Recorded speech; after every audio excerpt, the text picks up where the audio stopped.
Good afternoon, everyone, from a quite fairly sunny Oxford for once. I'm pleased to say. Hopefully, it's also nice wherever you're joining us from in the world today. I can see online we've got people joining us from all over the globe, which is always fantastic to see.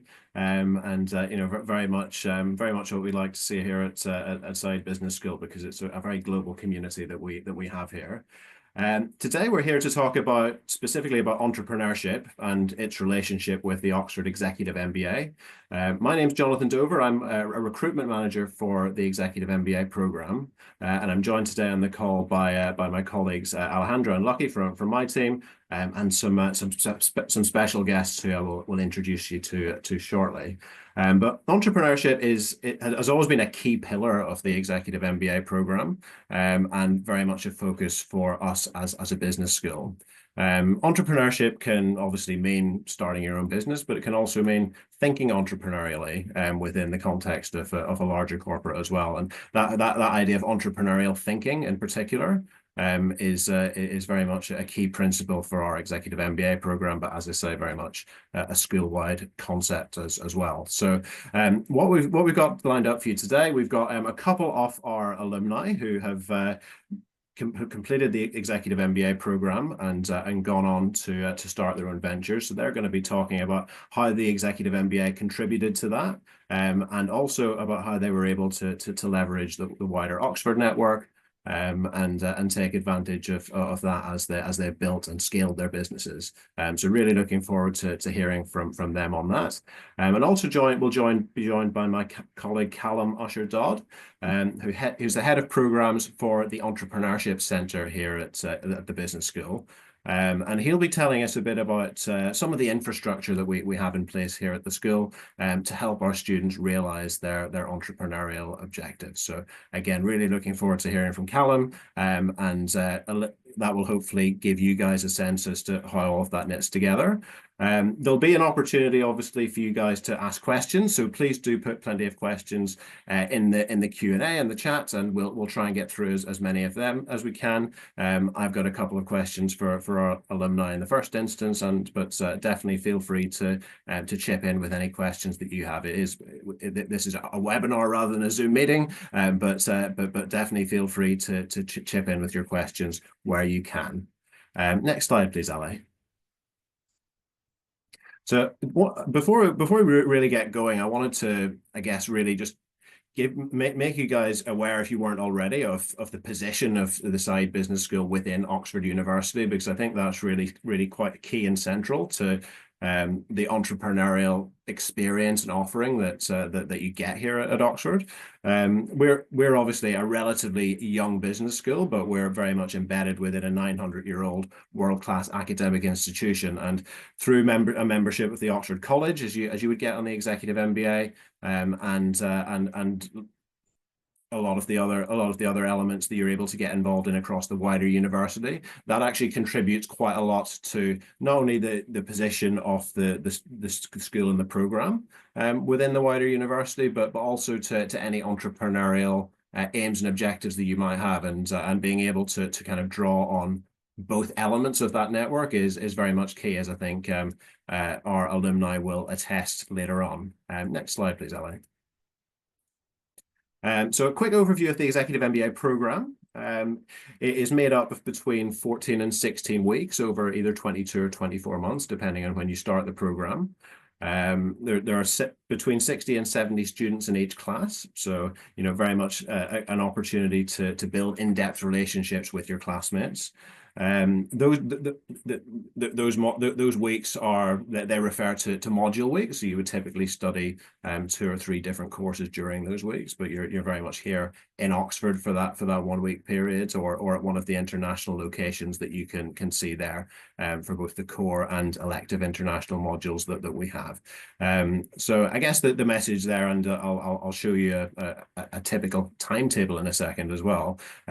Although this is a part-time modular program designed to fit around your busy work and personal life, Because you're physically located in Oxford for a week at a time, it's quite an intense period where you're able to really take advantage of not only the network within your cohort in the business school, but also the wider Oxford network as well. And you really do get an opportunity to feel part of that, and take advantage of all that Oxford has to offer. And again, you can see there the different core themes that cut through the Executive MBA. So entrepreneurial thinking, which we're obviously discussing today, but also strategic leadership and global complexity and risk. Next slide, please, Ali.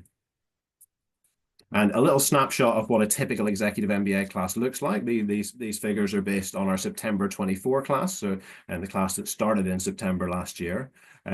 Typically, the class will be between 65 and 70 people, but within that you'll have a real mix of nationalities and people traveling in from all corners of the globe. 39 different nationalities represented in the September class, which is fairly typical.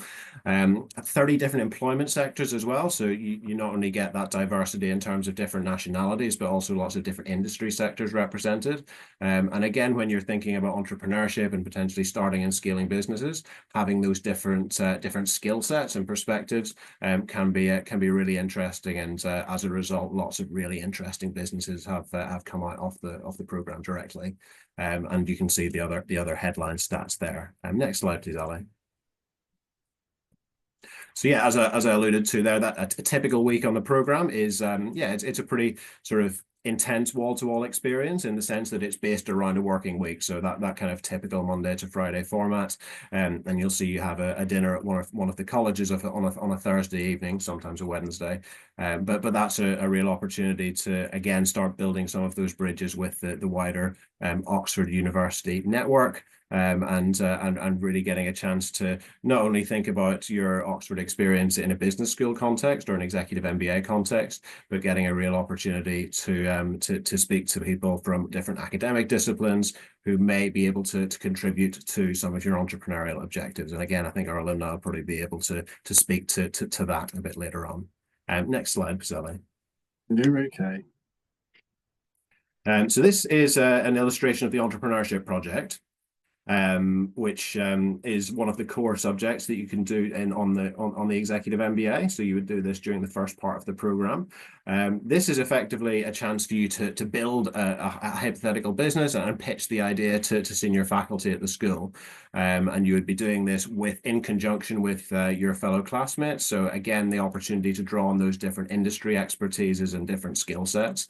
And there have been quite a few examples of that going on to become a real world business post completion of the program, which I think is possibly the most obvious example of the practical application of entrepreneurial thinking that you see not only on the program, but in terms of what people have gone on to do afterwards. And again, I think the guys will speak to that and bring that to life a little bit more in a short while. Next slide, please, Ali. So yeah, on to probably the most important part of this session, our two executive MBA entrepreneurs, who are gonna sort of elaborate on some of the points that I made there. So I'll get the guys to introduce themselves, and really what we want to get out of this hopefully is a sense for their entrepreneurial journey on the program, how the executive MBA contributed to that, and how their wider experience of Oxford contributed to that as well. So just kind of pulling together some of those themes that I've pointed out already, and bringing that to life a little bit more. So maybe starting with you, Ludmilla, do you want to maybe just introduce yourself and tell us a little bit about your business and how that came about? Perfect. So thank you so much, Jonathan, for inviting me and to helping to be able to share a little bit of what we are doing here at UGAI. Just a little bit of my background. I'm originally from Brazil, living in the UK for the past 7 years now. And I had 2 businesses in Brazil, and when I moved to the UK, I knew that I wanted to start something again, and that's why I joined the EMBA. specifically because I knew that this entrepreneurial mindset of the school was something that I was looking for. So I started UG during my MBA. Wasn't my entrepreneurial project, but I started and we have been incubated by OUI. So now they are one of the shareholders of the company. And in a nutshell, UG helps to transform knowledge in people's minds or in documentation that are scattered around the companies into easy to consume training for internal staff or to external parties. So we help companies to actually have their own knowledge bases up to date.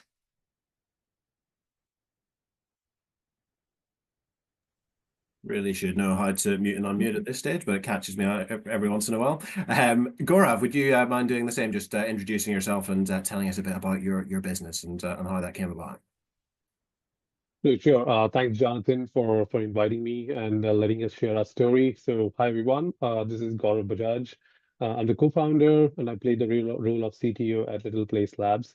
My background has been in tech and fintech, to be precise. I spent more than around 14, 15 years in London working in the banking and the fintech space. Prior to joining Executive MBA program, I was in the blockchain space, working in the city, and then moving around with working with a lot of clients. And during the MBA program, I met my co-founder, and we founded Little Place Labs. And now we are building AI-based application for space, for satellites and spacecraft. There was a big shift for us moving industries, although we had carried over our expertise that we have learned in a different industry. But all of this was possible because of the Executive MBA program and the journey that I went through, finding the right people, the right support system. And to be honest, if it was not MBA, I have not been a business person before. I've been in jobs. My aspirations were more humble, let's say, but with Oxford, I think I realized I wasn't thinking as big. So here was my chance to take that plunge, work in a new, entirely different industry, and then make something big. And currently, we are about 2.5, 3 years working on Little Place Labs, working with customers mostly focused in the US space. My co-founder is based in Houston, Texas. I'm here in London, UK, but we are still able to work coherently, because of the relationship and the deep relationship we have developed during our Oxford program. And this is the background. I come from India, and that's where I grew up, did my engineering, spent few early years, moved to UK around 18 years back. And now UK is home, and I love to share more as we go along in this conversation today. Perfect, thanks, Gaurav. And yeah, again, if any questions come to mind for you guys in the audience, feel free to pop those in the Q&A, and we'll work through as many of those as we can. But yeah, just picking up on something you mentioned there, Gaurav. So maybe I think it would be useful to get a sense for what your thinking was prior to applying to the Executive MBA. So what were your kind of thoughts and objectives then, and then how did that then evolve over time during the program, and perhaps become sort of more entrepreneurial in terms of what you wanted to do? Because I know from previous conversations that wasn't necessarily what you were expecting to get out of the program. And then Ludmila, you can maybe speak to that as well. Well, absolutely. I think it was great. It's a common question we ask our batchmates when we join this program. What are you here and why did you join? I think everybody's quite curious. Like, we took the plunge, but why did everybody else come in? Because we see the variety and the diversity in the room, and we realize that they come from all different backgrounds, industries, experience, and so everybody has a reason, and everybody is looking forward probably to a change, to personal growth, or could be even just trying an unknown and trying to figure out and make some sense to what you want to do for the rest of your career. So for myself, I think having worked in the tech space, it does come a time when you start hitting a glass ceiling where you figure out how much can I grow doing the thing that I'm doing, and I've got the rest of my career. What else do I want to do? and are there things that are on my bucket list from a career perspective that I want to focus on? Maybe I want to try something new. Maybe I want to take some risk and experiments. But at that stage, it's mostly about, uh, you know, going through Oxford is going to be a journey, but I have faith that I will figure out some things because I know where I am. There is more I need to be. So doing the executive MBA program, I think what one thing it does very well is reflect on uh, you know your batchmates, how everybody thinking involves, and you learn a lot more and you get inspired by a lot of people. And I think inspiration is great. And you realize that people who come here who had put that effort and took that plunge, having that strong support system of your batchmates and university around really helps you to go out there, put your best effort, and then make something big. And then all those dreams look a little bit more achievable. And I think that was quite amazing because I remember the second module, I was happy with getting a good raise in my salary when I go back to the industry. But by seventh or eighth module, I was, let's say I was a little bit more ambitious and I had confidence that I think I can do better than that based on what I have experienced around. And you also get a lot of understanding of what tools are at your disposal now.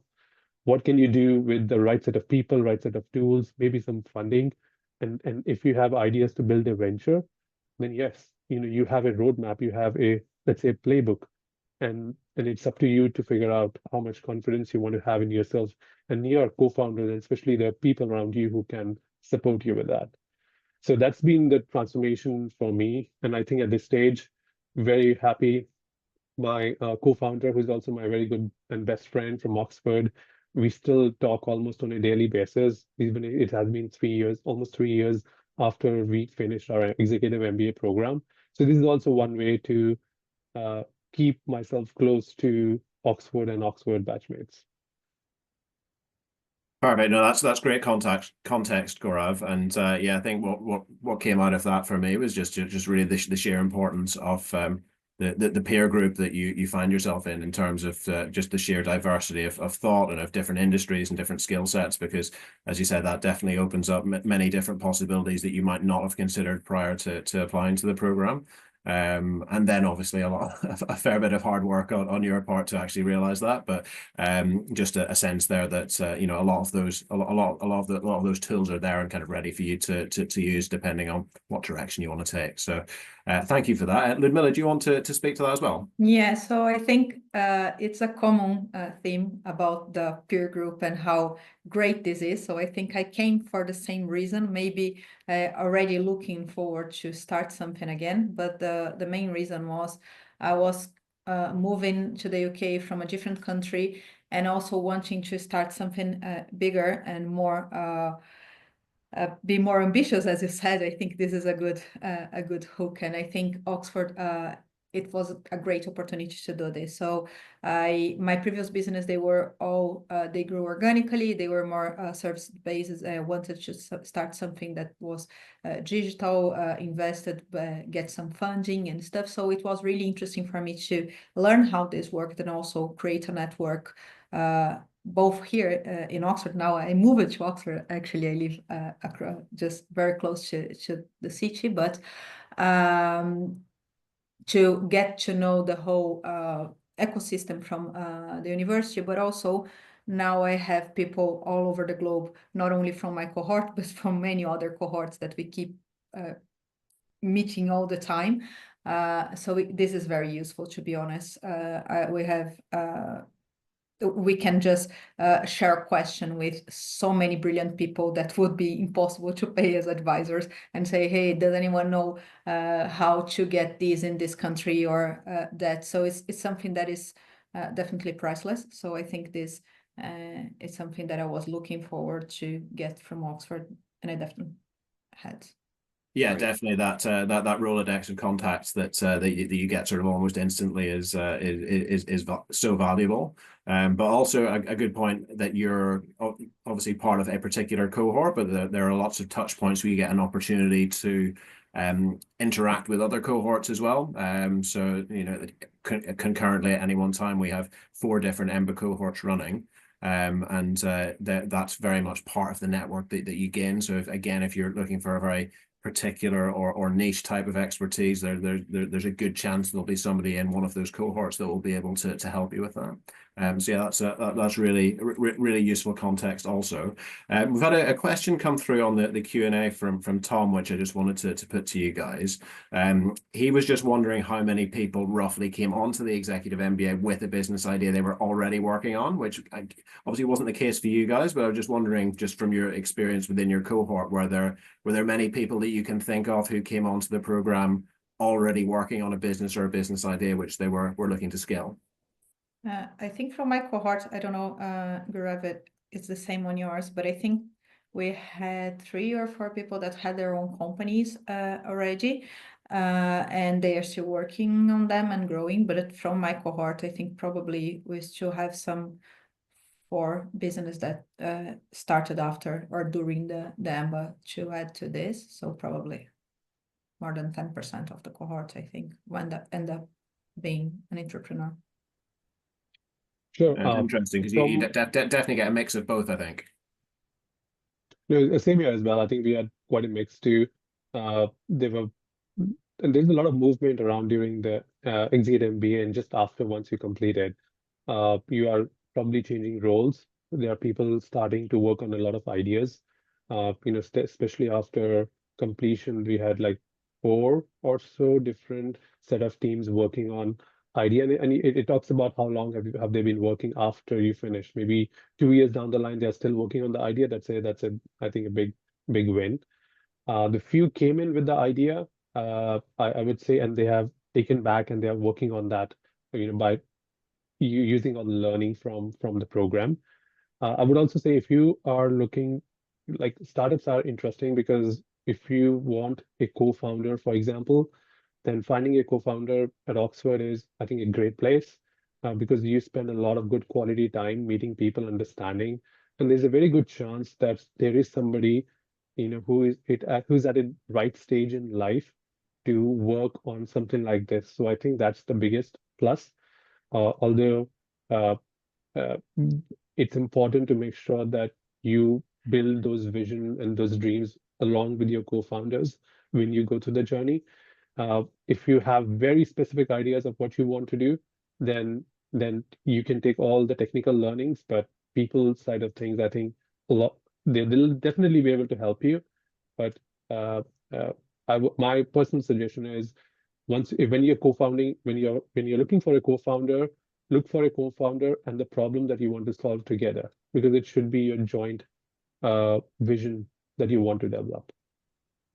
Perfect, thank you. And just to add to that, and thank you to Amy from our January 25 class, who's on the call today and just popped into the chat that in their class they have about 30% existing business owners with 10% working on an idea. So that sort of holds out what you guys are saying. Yeah, Ludmilla, go ahead. Yeah, I was just going to add to Grav's point about meeting people. One thing that you cannot forget is that you are not joining just the business school. Oxford is very big with loads of very interesting people for you to meet. So making an effort to go and to meet people in different departments and stuff, it's also in the cards. And sometimes you can find people that are very technical to add to your business acumen and find the right people to work with you or the right ideas to work with you. So I think this is something that not a lot of business school can offer. I think this is one thing that really, it's really interesting from Oxford per se. Yeah, absolutely, and yeah, you kind of beat me to it on that. They've sort of preempted my next question, so I was keen to get you guys to speak to that as well, because I think yes, it is important to understand how the Executive MBA in your cohort can contribute to what you want to do, but there is that opportunity to leverage the wider Oxford network. So for you guys specifically, maybe you could speak to kind of the main touch points and stakeholders that you were able to kind of leverage and speak to get your businesses going. Yeah. Gaurav, do you want to take that one first? Yeah. No, I can take that first. So I think for us it was really great because Oxford it is close to Harwell. There's also a very good center for there is the Oxford Space Initiative. So we got the right set of people who really got who really helped us understand the landscape. And then space is relatively new. It's quite a nascent industry. And with the new space companies coming in, building solutions, offering new products, it's not easy to navigate. So I think having some academic lens to understanding things did really help us. And then second, the Entrepreneurship Center, we are very close to it. And they also helped us in procuring one of our fundings with the Oxford Seed Fund, who are one of our investors at LPL. So again, that wouldn't have been possible, externally, because Oxford Seed Fund, for example, only invests in Oxford and university initiated startups. And then even more than that, they have the right network. When you have an Oxford brand and you have alums who are everywhere, the alum network and the network really helps us to find the right connections anywhere in the world in any industry. So having that first lead, I think, is very, very important and precious. The third conversations always come down to how well we can stay up to those, discussions with stakeholders, with investors, with customers. But getting our foot into the door, becomes much more easy when you have a brand and we have some really good network helping us. Thank you. And Ludmila, you as well? Yeah, I think we got different routes inside of the ecosystems, but we applied for the incubator in 2020 with my co-founder for start developing OG. So for the incubator at OUI, so it's Oxford University Innovation. It's a different part of the whole ecosystem. And then we got to the demo day, and then we got investment from them, and now we are a portfolio company. And I think this was our journey. They have a lot of spin-outs. So the spin-outs are companies that are based on research that they developed in Oxford for PhDs and stuff that become something commercializable. We are a portfolio company that actually went through the incubation process and then took something to market. But what was interesting is that we were able to run research with some other departments in the school by connections that we got there. And also, I think what Gaurav said about opening doors, it's really interesting how people are very, very open to connect with you, and then you send an email and say, hey, can you chat? I'm looking for someone to do this or to give me some insights about that. I can't remember someone that said no to me in this whole journey. Of course, you need to be very specific about your ask, and then not expect that they are going to come back and give you all the answers that you need to start, or come with the brilliant idea for you to start a business. But everything that I asked, and everyone that I connected in every department, they always found a time for a quick coffee or for a call or to reply some questions via email. So this was awesome. Perfect. Yeah, and an interesting question, or I guess thought from Satish in the chat as well, sort of following on from that, and I guess this sort of kind of point will kind of play to your sort of global experience as well. So I'm just wondering, do you have any kind of sort of anecdotal thoughts around your experience of entering the fundraising market, specifically from the UK or specifically from Oxford as your base, and maybe you've sort of had conversations with others who have tried it from elsewhere? Yeah, so in my case, it helped in the beginning, because when you have an idea, and if this comes from Oxford, actually people really listen. It's of course it's an opening thing, and it's a stamp that somehow is there. So this was really good, especially in the very, very early days. I think then moving to the UK, if you have this brand, it's great, but even abroad, it's something that is coming from something that is very that people really trust. So I think this gives the credibility that as an individual founder, it's quite hard to achieve. So I think this helped us. helped us also with some network. I have investors, like angel investors, that came from my cohort or from people that I met through Oxford. And I think that was the most important things that we got here. Okay, Gaurav? Yeah. No, this is a good question. Generally, I would say the investment landscape in Europe and North America is different, and of course, it's different in Asia and different parts of the world too. Uh, the Oxford brand is quite strong, so actually, I would say even stronger outside the UK. So we are now a US-based company, and we have been doing a lot more. We're getting some more traction, and we are fundraising right now as well in the US. So it helps.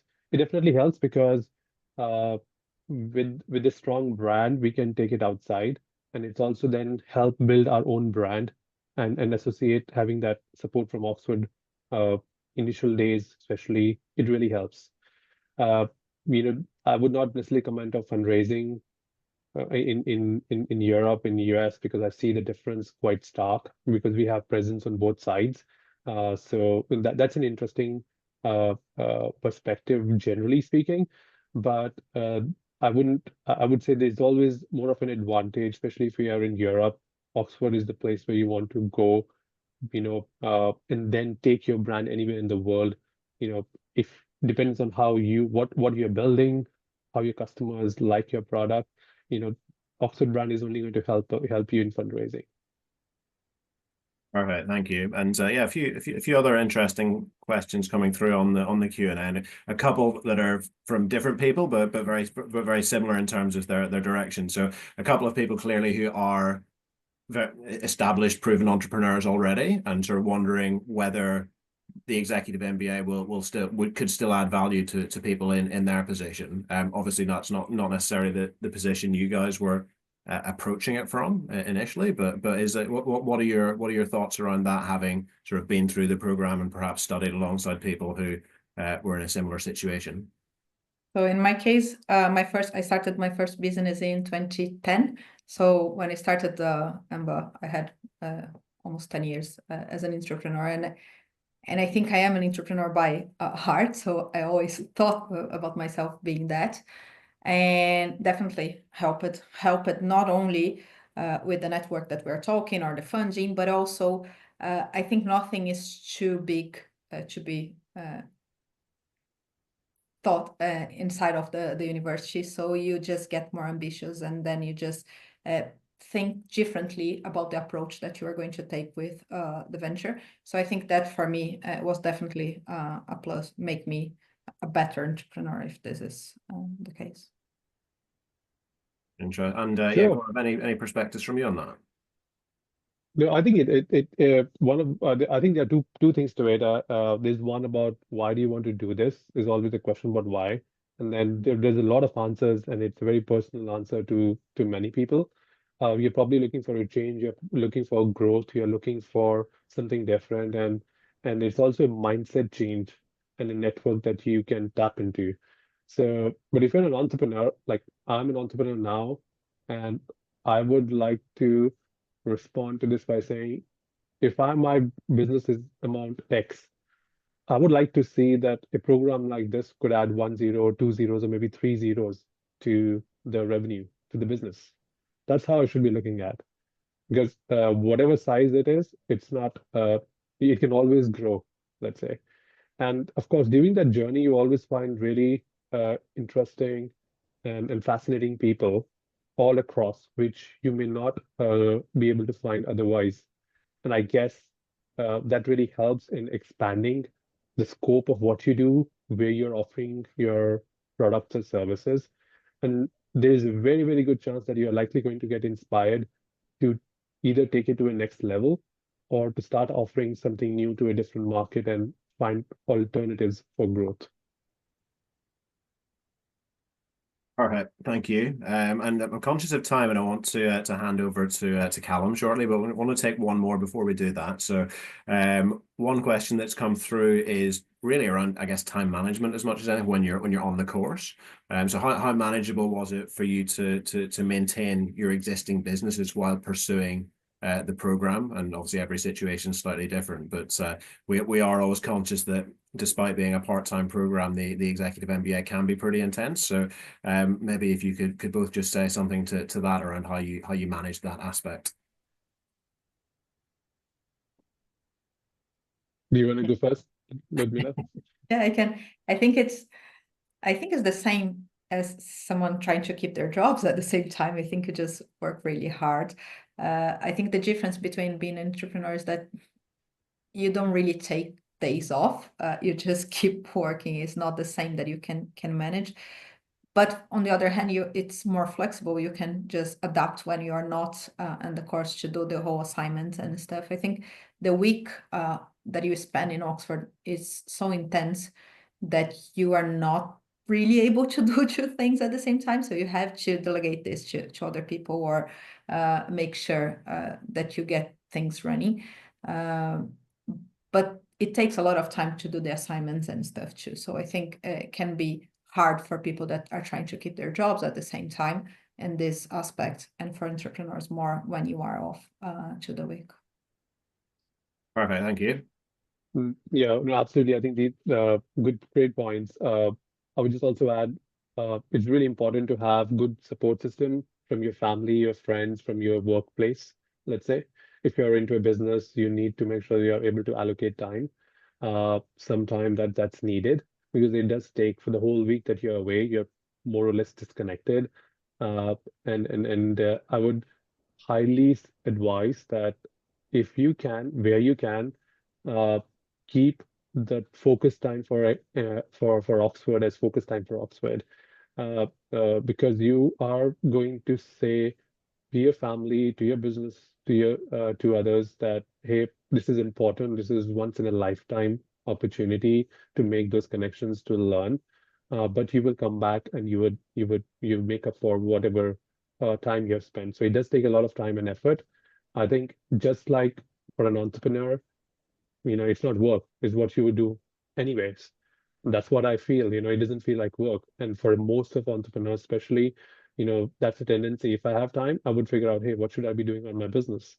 What can I do? What can I create? Even just think. And especially, I would say with a lot of AI available, leverage whatever you can to optimize everything in your life. And and all those optimizations that you do in your personal life would really help when you actually come out of this. It helps you in your work life, in your businesses. And I think that's where you figure out how much value you can get out of any investment, time, money, and more. Perfect. Thank you so much both. I think there was some really fascinating insights there that I think hopefully for our audience will bring to life a lot of the a lot of things that they might have read in brochures and on the website and that kind of thing, and hopefully just getting that kind of real sense for how the program and Oxford experience has actually impacted two people's businesses. I think that's really great to hear. Both of you actually, I think, referenced the role of the Entrepreneurship Centre in your journey. So now seems like a good time to first of all have the next slide, please, Ali.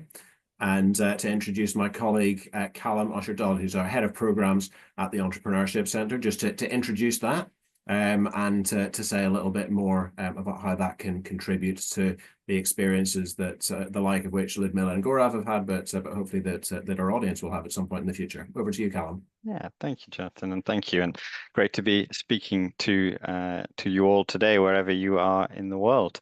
Yeah, I think there's been some fantastic conversations there, and thank you, Gaurav and Ludmila, for sharing your insights and your perspectives. I think one thing that I say whenever I'm talking to MBA cohorts and anybody that's interested in being part of the school is that the entrepreneurial perspective here at Oxford is rich, it's varied, and we recognize that people from all across this school are coming here with different levels of experience. Some might be very much at the beginning of the journey, looking to flesh out an idea, looking for a career change, perhaps a pivot to become an entrepreneur. Others might be experienced investors and entrepreneurs of many years. The beauty of the Oxford ecosystem is broadly that there is something there for everybody. And there'll be, both of our panelists spoke about this wealth of different contacts and people that you can connect with on the journey. And I think the one thing that really sets Oxford apart and this ecosystem apart is the richness of connections that you can have. So I think whatever level you're at, whatever stage of the journey you're on in terms of entrepreneurship, there'll be something to explore if you come here to Oxford. So, my role, I'm head of programs at our Entrepreneurship Center, and we're based here within the business school, but we also serve the wider university with a range of different programs that serve different levels of entrepreneurship. Just to give you, an insight into our methodology, our approach, we understand that entrepreneurship is more than just attending a lecture. It's about learning by doing. Entrepreneurship is really about creating value, and it's really about getting practical and hands-on. So everything we do, we design in the spirit of that. We make sure there are opportunities to engage and practice entrepreneurship. We are making sure that we're engaging with a range of facilitators and thought leaders and experts, people that have gone out there and actually delivered entrepreneurship at scale in a range of different sectors and experiences. So everything we do is in collaboration with experts. And we put you front and center in this Oxford ecosystem. I think one of the beauties of Oxford is there is something for everyone, but the challenge is, well, how do you find the right door to knock on? How do you know who is going to be able to help you at the point you're at? So a big part of our role here at the center is making sure that we're helping you connect to the right people to help you on your entrepreneurial journey. So, both of our panelists and Johnny also talked about the idea that, the beauty of Oxford is this cross-pollination, it's this cross-collaboration. Within your college, you are surrounded by people of different disciplines at all times, different connections within the EMBA cohort, within the college. So it is really all about networking together. I show this slide for two reasons. One, I'm really proud of how many students we get coming through the programs every year, thousands of students. But the real value of this is actually when you're engaging in Entrepreneurship Center programs that we're running, we have students from all across the university, in all different disciplines, all different stages of their development, from undergrads through to postdoctoral students and faculty engaging in the programs. So the key is that you're really getting an opportunity by participating in some of these activities that are being run here to engage with different students, different entrepreneurs at different stages of the journey, and again, kind of sharing that knowledge and experience.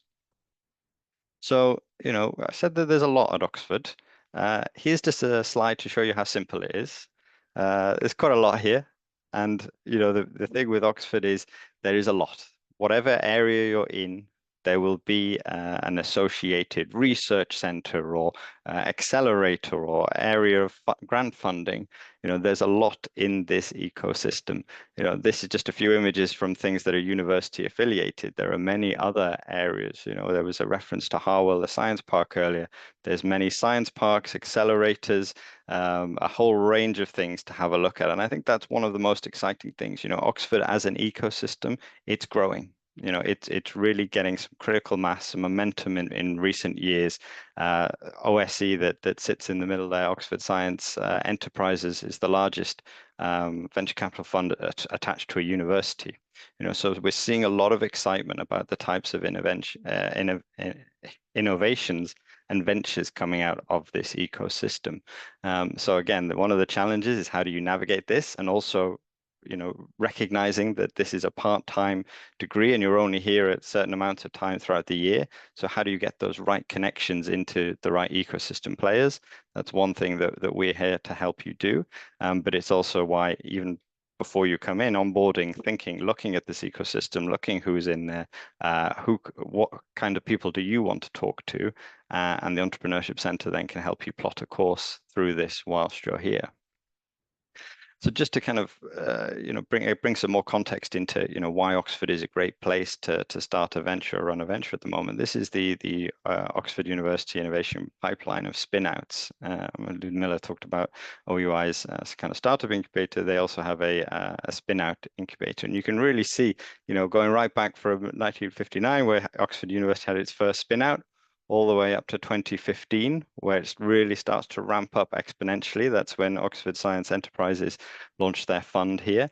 There's a lot of money flowing into the ecosystem, and there's a lot of great startups that are coming out. And actually, when you look at the survival rate there, which is mentioned at the bottom, 78% of these startups are surviving, 83%, including mergers. You know, there's a huge survival rate of people not only getting funding through Oxford ecosystem, but also staying here in this ecosystem as well.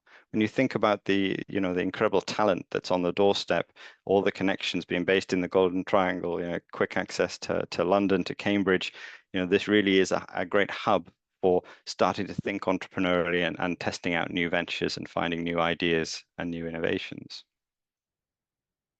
So to focus in on what we offer here at the EC, at the Entrepreneurship Center, I have a range of different programs, and we kind of look at it as a pyramid, everything from I just want to learn, is entrepreneurship right for me, and I want to get some inspiration, like you've heard today from some great case studies, through to, okay, what are the foundational skills that I need to start a business? You know, how do I do my business modeling, and how do I make sure that I'm creating a decent value proposition for my customers, through to starting to create that first venture, launching it in Explore, so our kind of accelerator programs, right through to launch. And there was mention of the Oxford Seed Fund there as well, so seed funding that's available for ventures.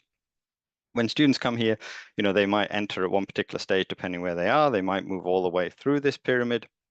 But part of coming and working with the Entrepreneurship Center is we'll help triage your needs, you know, and understand which programs are best for you to enter at this time and at this stage of your journey. So I've just selected a few over the next few slides just to kind of give you a feel for what's on offer here, and things that you can get engaged in if you come here for the Ember. So just starting out at the bottom of that pyramid here with building a business, which is kind of an inspiration level program. It's really kind of foundational. You're in Oxford at the start of the term. What does it actually look like? So this runs in Michaelmas, which is the kind of the standard start of the term. But we record these sessions as well. So I'm conscious that sometimes you're not necessarily able to be in Oxford. So we have a 6-week program here that runs, but it has lots of different materials and structure and case studies, really to help people immerse themselves in this Oxford ecosystem. So if you're here on campus, great, come to these sessions. If not, we have recordings and we can share some of the learnings from the sessions that go on. The eSchool, and I think there's a few things that I think are really Oxford advantages, and eSchool is one of those. So it's a curated library of resources, of online learning materials, case studies, different topics that are really all around the entrepreneurial journey, depending on what stage you're at. So there's some great inspirational stories there on the screen. You've got Lars Rasmussen, who made Google Maps, all the way through to, okay, I need to create a financial model and find my marketing size with Edward Keelan, a VC from Octopus Ventures. How I like to describe this is, you know, you've got LinkedIn Learning, you've got YouTube, you Google, how do I create, you know, this particular thing, and you get thousands of results, and everybody's trying to sell you something. Here, the eSchool, it's free, it's available 24/7, and it's a curated network that works with our faculty, with our partners, and only Oxford students have access to this while they're here. Right? So this is a resource, you know, you're going to get quality information that's practical to you to help you at whatever stage of the business that you're at. So this is one of those things that's a real Oxford advantage. The other one that I think is also a key Oxford advantage here, whilst you're a student, but also as an alum, that you'll always have access to, is our O network. So this O network is our kind of our mentor network, available for pro bono advice and coaching on different areas of businesses. So really, these are kind of experts in their field.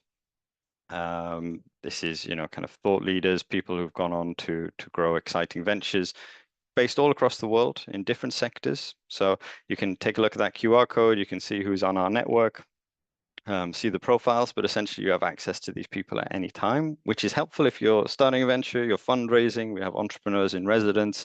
You know, again, if you're looking for a particular topic, I need help in marketing or fundraising, there's somebody available. I'm just starting out, there's somebody available. But also there's opportunities on the flip side. You know, if you're an experienced investor, you're an experienced entrepreneur already, and you'd like to help support the next generation of entrepreneurs coming through this Oxford ecosystem, we have opportunities for people to join our O network or our alumni mentoring group. So, for example, one of our entrepreneurs in residence, Projector, was a recent Ember who provides advice on how to structure a technical product within a venture. And I'll make sure, all of these slides will be available. There's some great stuff on our website as well that talks through what we've going on. I know I'm jumping through things quite quickly, but everything will be available online as well. And one thing to show as well is the Oxford Saïd Entrepreneurship Forum, which is our flagship event. I can see a few, Gaurav nodding there. Yeah, they know of this event, which is great. Gaurav, I think we've had on a panel. This was on this space panel, Little Place Labs, or around one of the panels in the past. So this is our flagship event every year that we run at the school to celebrate entrepreneurship from Oxford, but across the piece as well. So what are the key trends in entrepreneurship? What's the funding landscape looking like? How do you connect with different entrepreneurs, investors, and people within the university and beyond? We bring them all to the school for a one-day event in November. It's actually a two-day event now. We have a Founders Day as well that celebrates the founders that have come through the network. But last year, for example, we had Greg Jackson, founder of Octopus Energy. The year before, we had Anne Bowden of Starling Bank. So every year we'll have a few headline keynote speakers alongside some panels looking at key themes in entrepreneurship. So last year we looked at space, AI in work, the future of venture builders, venture capital with a specific look at defense, AI, and climate. And we also have a competition that we run every year as well with funding. So last year we had $100,000 grant equity-free funding that anybody could enter from across the university. So students from the university could apply for that funding. Callum, can I just quickly add? Of course. Yeah, I mean, this is quite dear to me and to us, OSEF, because I remember the first OSEF that I attended. That year was Space and Beyond. I still have the pass. This was the first passes where the space journey started, because that's where we met an astronaut. We got inspired. We understood that this industry even exists, and there are a lot more problems to solve than just building rockets. And I think that's where, OSEF was kind of an introduction to a new industry, especially for us. And then 2 years later, we pitched at OSEF and we won the pitch competition as well. And I think that really helped us to showcase and, spread our word and build some brand image as well that took us further. So all these little things in the early days, I think, have been very instrumental in redefining how we came about where we are today. Wonderful. Thank you, Gaurav, for sharing and really bringing that to life. And yeah, I think that, this is one of many different events and activities that you'll see across the journey. But I think that really talks to, if you get out there, you're engaging, you're networking, you're attending these things, you're going to find so many opportunities that might go on and have a huge impact on the journey. So yeah, thank you for sharing your experience of it. And just finally, from a programs perspective, the Oxford Seed Fund that Gaurav and Little Place Labs have been funded by. So this is actually the largest student-led investment fund attached to a university outside North America. But basically, it's an opportunity to get some seed funding from Oxford University, get Oxford University on the cap table, which is great from a credibility perspective that's been mentioned a few times here, but also to have kind of an exclusive investor that is there only to support Oxford students and alumni is a great jumping on point if you're looking for funding. Typically a ticket size of around 30 to 100K. So you can apply for this as a student, as an alum, if you're looking for seed funding. And also in the past, we've had mentorship opportunities as well. So some members have served as industry advisors to help with the due diligence process. So again, always with many of these programs, there's two sides of the coin. If you're an entrepreneur starting on that journey, there's something there. But if you're more experienced and want to share your knowledge and expertise, there's that other side of the coin as well. And on the screen there just mentions the recent the unicorn that came through the seed fund on Fido, which is a great case study to have a look at if you've got time. But on the seed fund website, their portfolio is there, their investment thesis is there, so you have an opportunity just to kind of see what's on offer through some of these materials. Our venture builder is a pre-accelerator program. We've had maybe about 4 or 5 Ember teams coming on this recently. It's a 6-week program. We call it a pre-accelerator because it really is that interface between I have an idea and how do I structure that and make it a reality? So it complements the entrepreneurship project that was mentioned earlier quite well. So there's an opportunity to just kind of work with other teams across the university, sit down, explore business model, and get to a point where you're pitching and deciding, yes, I want to continue with this idea, or no, I'm not sure. So again, the flip side of the coin for that is early on, there's a great opportunity. And if you're more feel that you're more experienced and you're an investor, there are opportunities for mentorship through this program as well. And we're always available here in the school. So if you're here visiting for that week, you can come and visit us. We're here in the Nest, which is a student entrepreneurship space on campus. But we're also available all the way throughout the year as well. So, we love to hear from members when they're here, but also anytime throughout the year, anytime through your journey, there'll always be a member of the team that's available to support and help you with any queries that you might have. And I'll just quickly end on another QR code. So please do feel free to scan if you want, if you'd like another email in your inbox. But once a term, we send out a kind of term card of everything that we've got going on. And you're welcome to sign up to that now before you join the Ember program. And you'll get a flavor of the different things that we're working on and the different things that are available to SBS students. I've probably stolen a lot of your time, Johnny, but I hope I got through it as I could. But please do feel free to reach out to us if you have any questions or you need anything. I know these materials will be shared as well. That's perfect, Callum. Thank you. And yeah, no, I think I probably ate into a little bit of your time as well. So, but we got there in the end. So yeah, all good. That was great. And yeah, hopefully for everyone in the audience, hopefully that's just helped to kind of knit together and bring to the life some of the themes that we'd already touched on. I think we probably could have another 2 or 3 hours on entrepreneurship at Oxford and still not cover everything. But I think hopefully that's given everyone a real flavor and drawn out some of the key points. If anyone does want to find out more, obviously Callum shared his details, but equally feel free to reach out to myself or any of my colleagues on the Executive MBA recruitment team if you want to find out more about the program, or indeed entrepreneurship at Oxford in general. We'll certainly try to make sure we point you in the right direction. Other than that, just to finish off as we're pretty much at time, Ali, would you mind just sharing my final slide, please?